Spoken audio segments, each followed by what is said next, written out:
Hello everyone. आप सब कैसे हैं? बढ़िया होंगे। आज हम आप सभी के लिए एक नया टॉपिक, नया सब्जेक्ट लेकर आए हैं क्लास 10th के लिए, जिसका नाम है रसायन विज्ञान, केमिस्ट्री। और केमिस्ट्री आप देखें क्या होती है, उसका आपने हम बताया था केमिस्ट्री क्या होती है। केमिस्ट्री में आपको क्लास 10th में सिर्फ 4 चैप्टर पढ़ने हैं। फर्स्ट चैप्टर का नाम है chemical equation and reaction. Second chapter है acid, base and salt. Third lesson है metal and non metal. And fourth chapter होगा कार्बन एंड इट्स कंपाउंड। तो हम लोग फर्स्ट चैप्टर को स्टार्ट करते हैं, chemical reaction and equation. Chemical reaction and equation, रासायनिक अभिक्रिया तथा समीकरण। रासायनिक अभिक्रिया तथा समीकरण। ओके, तो आप देखिए, आपको रासायनिक अभिक्रिया कराना है तो क्या होती है, यानी आप देखते होंगे आपके आसपास भी ऐसा दिखता, आपने जंग देखा होगा। आपने जंग देखा होगा, जैसे क्या देखते, किसी लोहे को अगर खुला छोड़ देते हैं तो वायु के संपर्क में आने से उसमें भूरे रंग की एक परत चढ़ जाती है। क्या हो गया उसका, देखिए पूरी तरह से वो चेंज हो गया। अभी तक था वो आयरन, अब क्या हो गया, अब आयरन का ही पार्ट है तो उसमें जंग लग चुका है ना। तो ये सब केमिकल चेंजेस है। यानी केमिकल चेंजेस कह सकते हैं कि ऐसी प्रॉपर्टी है, ऐसा चेंज है जो एक टाइम के बाद दूसरे रिएक्ट करने के बाद दूसरे में चेंज हो, यानी एक नया सब्सटेंस बना लेता है। आप उससे दोबारा वापस नहीं आ सकते। आप सोचे कि अगर जंग लग गया तो जंग से आप दोबारा आ जाएंगे कि आपका आयरन मिल जाएगा, तो ये पॉसिबल नहीं होगा। तो अब देखिए, अगर पॉसिबल नहीं होगा तो उसी पे हम बेस करते हैं कि केमिकल इक्वेशंस क्या होती है। केमिकल इक्वेशन क्या होती है ना। तो आप केमिस्ट्री की जानकारी के लिए हम पहले कुछ फंडामेंटल्स बताते हैं कि जो रिएक्शंस होती हैं वो क्या होती हैं। रिएक्शन देखिए, आपको दो टाइप की रिएक्शन मिलती है, मतलब रिएक्शन के टाइप ढेर सारे होते हैं। बेसिकली आप दो टाइप की देखेंगे यहाँ पर, एक होती है रिवर्सिबल, एक होती है इरिवर्सिबल।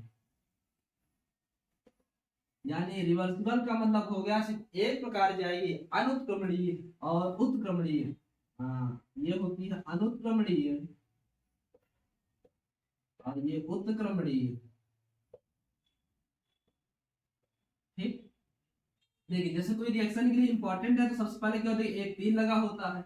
अगर एक तीर लगा, इसका मतलब क्या है, रिएक्शन सिर्फ इधर से इधर की ओर जाएगी, इसे कहा जाता है रिवर्सिबल। रिवर्सिबल होती है नहीं, इसे कहा जाता है इरिवर्सिबल, ये वापस नहीं होगी। तो देखिए इस रिएक्शन की जो इस साइड लिखा होता है लेफ्ट हैंड साइड, उसे कहा जाता है रिएक्टेंट। रिएक्टेंट यानी उत्पाद नहीं कहा जाता, इसे कहा जाता है अभिकारक। अभी कारक। और जो इसके इस साइड लिखा होता है उसे कहा जाता है प्रोडक्ट, इसे कहा जाता है उत्पाद। ठीक, और यहाँ पर क्या होता है, कुछ आप कैटलिस्ट डाल देते हैं, कारक डाल देते हैं, जिसे कहा जाता है रिएजेंट।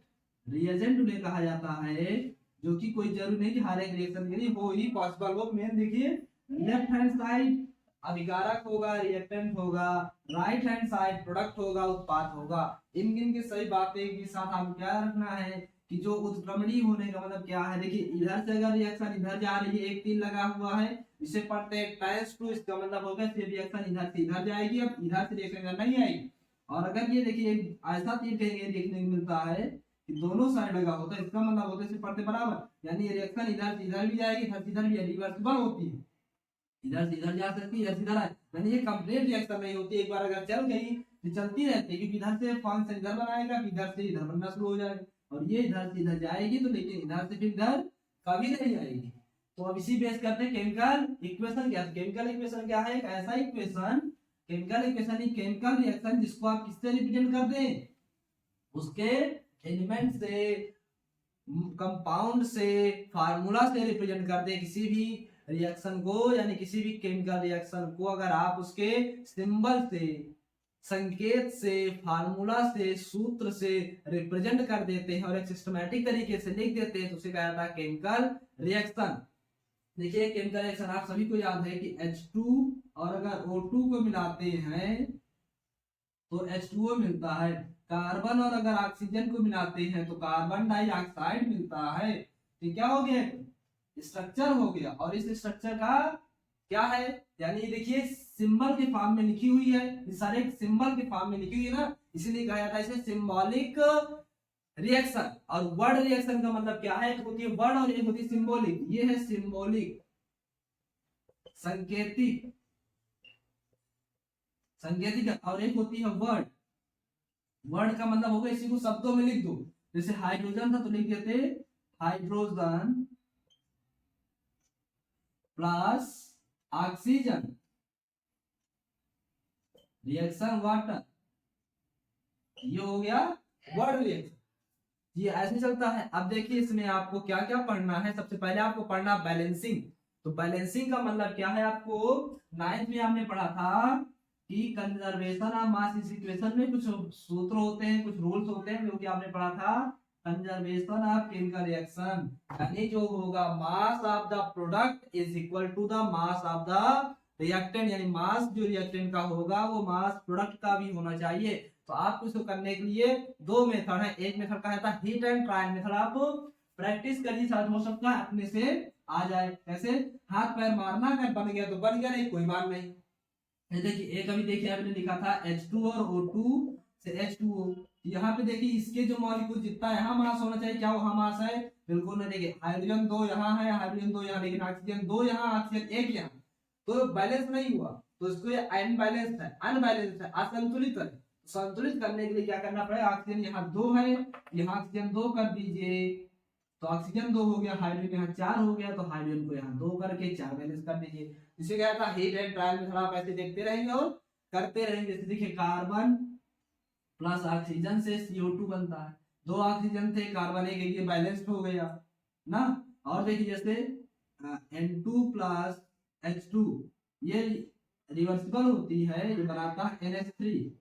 अब देखिए बैलेंस नहीं है, क्या करेंगे, यहाँ पर बैलेंस करेंगे, तो बैलेंस वही हीट एंड ट्रायल मेथड आप यूज कर लीजिए। अगर ये आसानी से आता तो ठीक है, नहीं तो हम एक आपको बताते हैं जिससे आप बहुत आसानी के साथ कर सकते हैं, चुटकियों में सॉल्व कर लेंगे बस।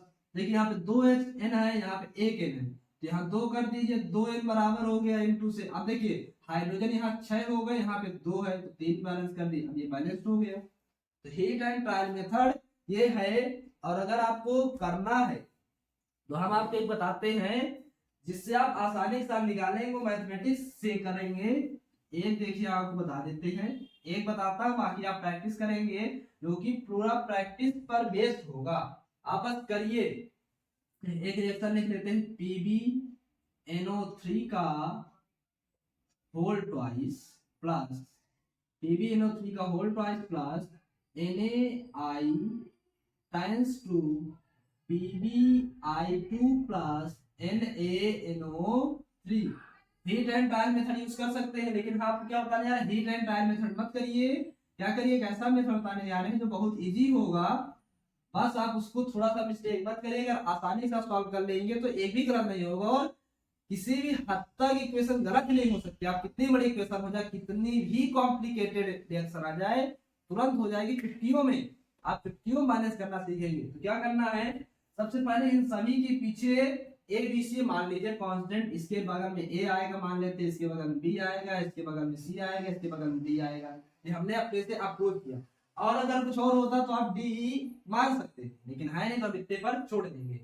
फिर आगे क्या करेंगे, अब अगर ये बैलेंस्ड हुआ तो इसका मतलब क्या हो गया, अगर ये इक्वेशन बैलेंस्ड है तो इसका मतलब ये हो गया कि यहाँ पे जो Pb के मॉलिक्यूल्स होंगे उतने ही Pb के मॉलिक्यूल्स इधर भी होंगे, तो इसको आप बैलेंस कर लीजिए।